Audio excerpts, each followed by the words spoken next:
bertemu kembali. Di tengah penanganan dugaan sejumlah kasus korupsi besar, Korps Pemberantasan Tindak Pidana Korupsi Polri mengumumkan 2 nama sebagai tersangka dalam tindak korupsi dan tindak pidana pencucian uang. Satu di antaranya adalah penyelenggara negara.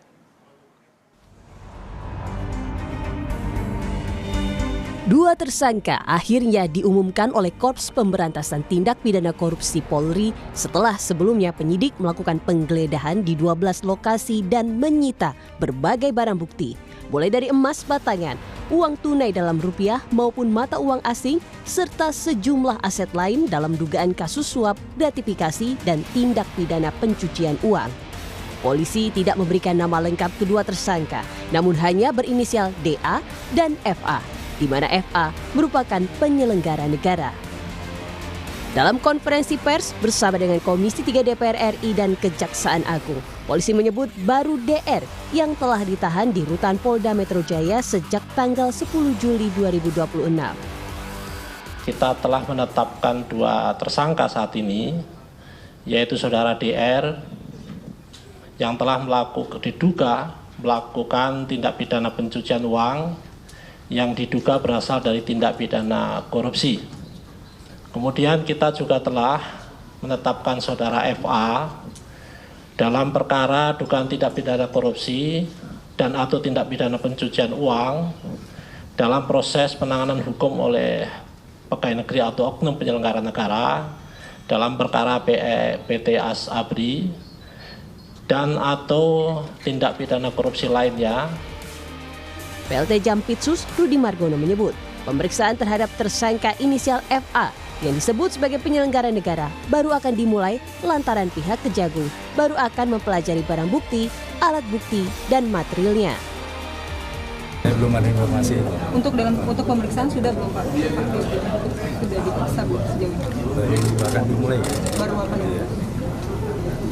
Nah, teknisnya kan baru hari ini kita terima, kita pelajari dulu, kita buka alat buktinya, barang buktinya, terkait dengan struktur materialnya bersama-sama ke Bapak. Sebelum penetapan tersangka, penyidik telah memeriksa 15 orang saksi dari berbagai lokasi yang menjadi objek penggeledahan. Penyidik memastikan konstruksi perkara telah lengkap, termasuk alat bukti untuk mencari siapa bertanggung jawab secara hukum. Sebelum penetapan 2 tersangka dalam 3 kasus korupsi besar, Kejaksaan Agung mengonfirmasi pengunduran diri Febri Adriansyah dari jabatannya sebagai Jaksa Agung Muda Tindak Pidana Khusus atau Jampitsus. Pengunduran diri tersebut resmi diterima oleh Jaksa Agung pada Sabtu dini hari.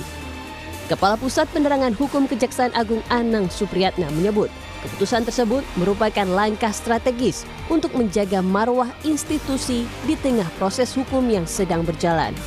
Anang menegaskan Kejaksaan Agung menghormati sepenuhnya keputusan Febri Adriansyah. Meski demikian, ia memastikan roda organisasi di lingkungan Jampitsus tetap berjalan normal. Penanganan perkara-perkara besar disebut tidak akan terganggu. Bapak Jaksa Agung telah menerima pengunduran diri Bapak Febri Adriansyah dari jabatannya sebagai Jaksa Agung Muda Tindak Pidana Khusus. Kejaksaan Agung menghormati keputusan tersebut dan memastikan seluruh tugas, fungsi, serta penanganan perkara di lingkungan Jaksa Agung Muda Tindak Pidana Khusus dapat berjalan dengan normal dan sesuai dengan mekanisme yang berlaku. Di tengah besarnya perhatian publik terhadap penegakan hukum dan pemberantasan korupsi, Presiden Prabowo Subianto menyampaikan pesan tegas kepada seluruh aparat negara. Saat meresmikan 5 bendungan di Nusa Tenggara Barat, Presiden meminta seluruh birokrat, prajurit TNI, anggota Polri, hingga jaksa untuk melakukan introspeksi dan memperbaiki diri. Birokrat introspeksi, kita semua introspeksi. Pejabat-pejabat militer dan polisi introspeksi. Kejaksaan demikian juga. Anda jaksa ya? Pakai bintang juga kau. Kau juga milik rakyat.